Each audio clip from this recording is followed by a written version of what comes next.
سے لگ کے بات کی جائے، اس الگ سے لگ کے بات کی جائے اور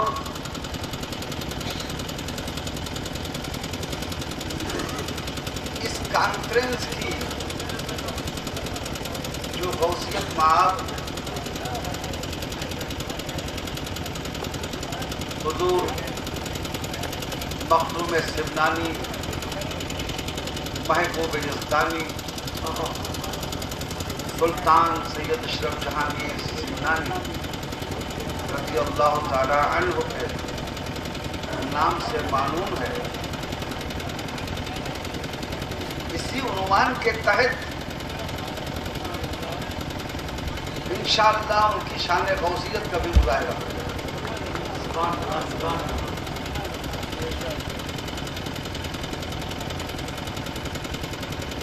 تاب سخن تو جسم و جامع نہیں،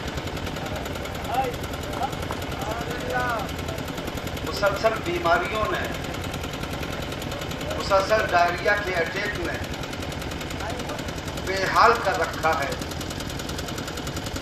لیکن یقین ہے مجھے، میرا ایمان کہتا، میرا یقین ہے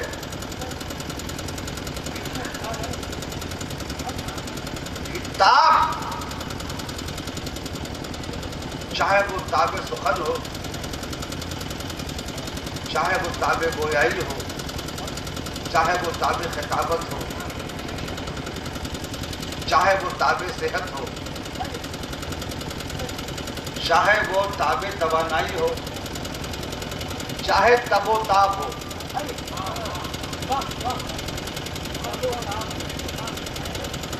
یہ دواؤں سے نہیں،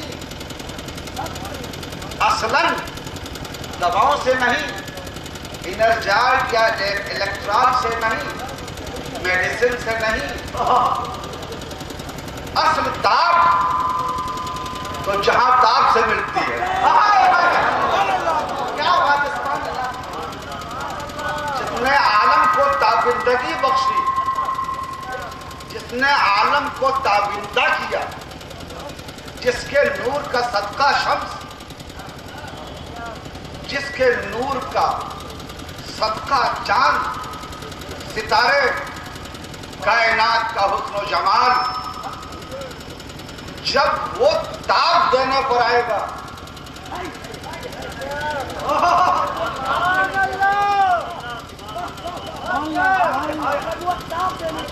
جب وہ تاب دینے پر آئے گا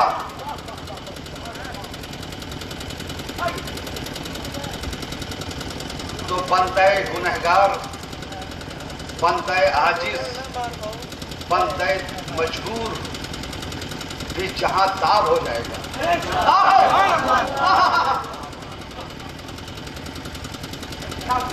ارادہ تو نہیں تھا، لیکن لفظ جگر احمد اشرف میاں صلی اللہ علیہ وسلم کی دیرینہ خواہش اور بار بار یہ تقاضا کہ ابھی 2 سال سے آپ مسلسل جا رہے ہیں اور لوگ کوئی خطاب آپ کا سن نہیں پاتے ہیں، سارا وقت دیگر علماء کی تقاریر میں ختم ہو جاتا ہے، لوگوں کی بے حد خواہش ہے، اب کی مرتبہ ضرور تقریر کیجیے گا۔ یہ لفظ ابھی بھی میرے دل کو جہاں تڑپاتا ہے وہی تب و تاب بھی دے دیتا ہے۔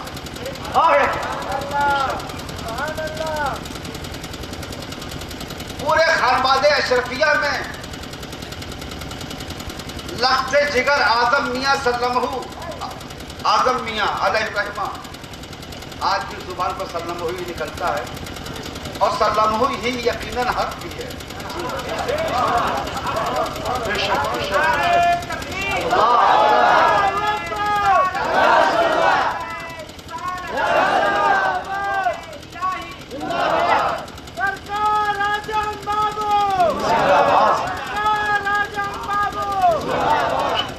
اللہ الرحمہ تو سب کے لیے کہا جاتا ہے،